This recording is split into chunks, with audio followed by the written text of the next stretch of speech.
Zakat sebagai komponen fiskal. Pengertian zakat. Zakat secara bahasa adalah bersih, suci, subur, dan berkembang.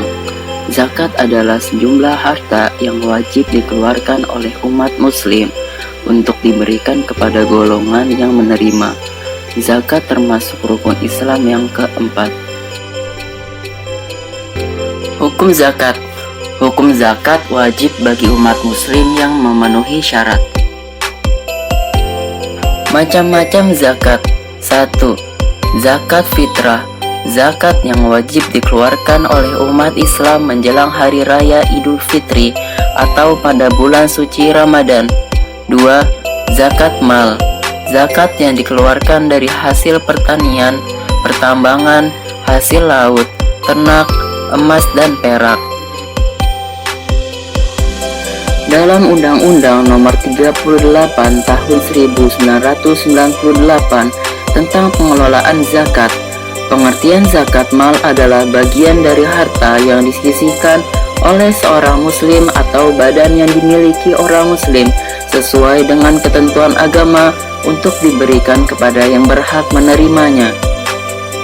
Undang-undang tersebut juga menjelaskan tentang fitrah, yaitu sejumlah bahan pokok yang dikeluarkan pada bulan Ramadan oleh setiap muslim dan dibagi kepada orang yang ditanggungnya. Perhitungan zakat. 1. Zakat fitrah. Per orang sama dengan 3,5 liter dikali harga beras di pasaran. Contoh, harga beras di pasar rata-rata Rp10.000 per liter.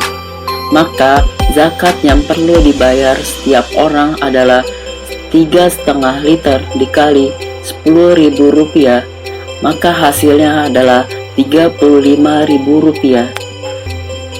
2. Zakat mal. Zakat mal sama dengan 2,5% dikali jumlah harta 1 tahun. Menghitung nisab zakat mal sama dengan 85 dikali harga emas pasaran per gram. Contoh, Lita punya tabungan 50 juta. Rumah kedua yang dikontrakan senilai 25 juta rupiah dan emas perak senilai 25 juta rupiah. Jadi total harta yang dimiliki oleh Lita adalah 100 juta rupiah. Total harta 1 tahun lalu.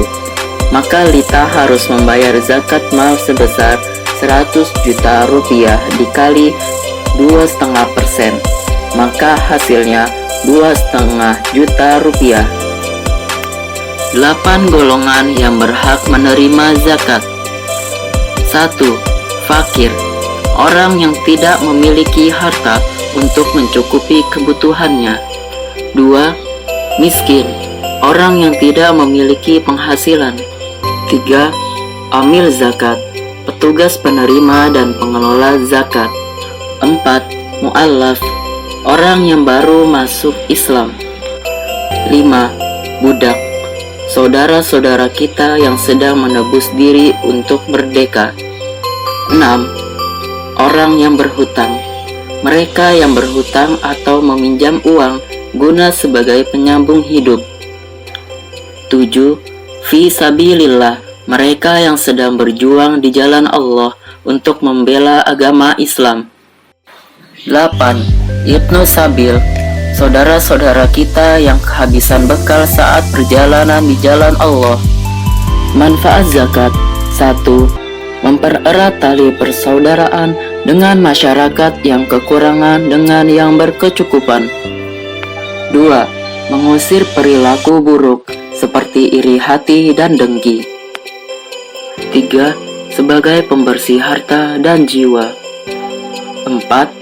Sebagai pengembangan potensi bagi umat Islam. 5. Sebagai dukungan moral bagi orang yang baru masuk Islam. Pengertian kebijakan fiskal. Kebijakan yang mempengaruhi anggaran pendapatan dan belanja negara atau APBN, karena instrumen yang digunakan adalah penerimaan dan pengeluaran negara.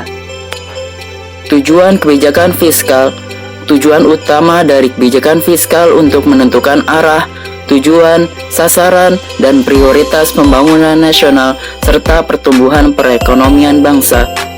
Perbedaan penerapan kebijakan fiskal dalam ekonomi konvensional dan ekonomi Islam. Kebijakan fiskal dalam ekonomi konvensional. Kebijakan fiskal dalam sistem ekonomi kapitalis hanyalah merupakan suatu kebutuhan untuk pemulihan ekonomi akibat krisis dan untuk meningkatkan perekonomian agar dapat mencapai pertumbuhan yang positif. Kebijakan fiskal dalam ekonomi Islam. Kebijakan fiskal dalam sistem ekonomi Islam merupakan suatu kewajiban suatu negara dan menjadi hak rakyat, sehingga kebijakan fiskal bukanlah semata-mata sebagai suatu kebutuhan untuk perbaikan ekonomi maupun untuk peningkatan kesejahteraan rakyat.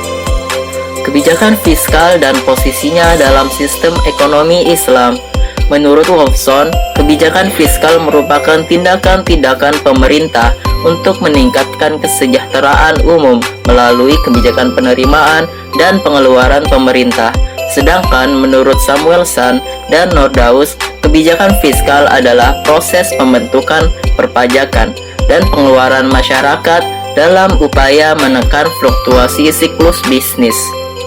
Tujuan kebijakan fiskal dalam sistem ekonomi Islam mencapai tujuan syariah sebagaimana yang dijelaskan Imam Al-Ghazali, termasuk meningkatkan kesejahteraan dengan tetap menjaga keimanan, kehidupan, intelektualitas, kekayaan, dan kepemilikan. Setidaknya ada 3 tujuan yang dicapai oleh kebijakan fiskal dalam sistem ekonomi Islam, yaitu 1. Kesetaraan ekonomi. Kekayaan tidak beredar di antara orang-orang kaya saja. 2. Melarang pembayaran bunga atau riba. 3. Membantu ekonomi masyarakat yang kurang mampu untuk menyebarkan pesan dan ajaran Islam. Zakat sebagai komponen kebijakan fiskal dalam Islam. Zakat, infak, sedekah, wakaf, dan lain-lain dalam Islam merupakan salah satu komponen pemberdayaan umat. Namun jika dilihat dari sisi fiskal, komponen tersebut memiliki unsur yang bersifat wajib. Tujuan utama dari zakat dalam sistem ekonomi pasar adalah menciptakan distribusi pendapatan. Zakat merupakan komponen utama dalam sistem keuangan publik, sekaligus kebijakan fiskal yang utama dalam sistem ekonomi Islam. Pengumpulan, penyaluran, dan potensi zakat sebagai instrumen pengentasan kemiskinan. Komponen-komponen ini bukanlah unsur yang wajib, melainkan kegiatan yang bersifat sukarela yang dikaitkan dengan ketakwaan seseorang. Potensi zakat sebagai komponen fiskal. Pemanfaatan potensi zakat, infak, sedekah, dan wakaf sebagai instrumen pengentasan kemiskinan.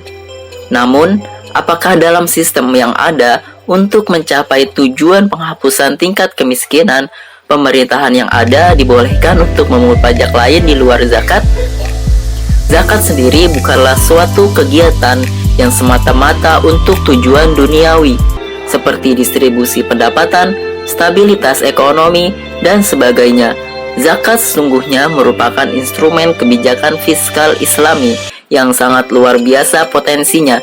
Jika potensi ini digarap dengan baik, maka akan menjadi sumber pendanaan yang sangat besar, sehingga dapat menjadi kekuatan pendorong pemberdayaan ekonomi umat dan pemerataan pendapatan.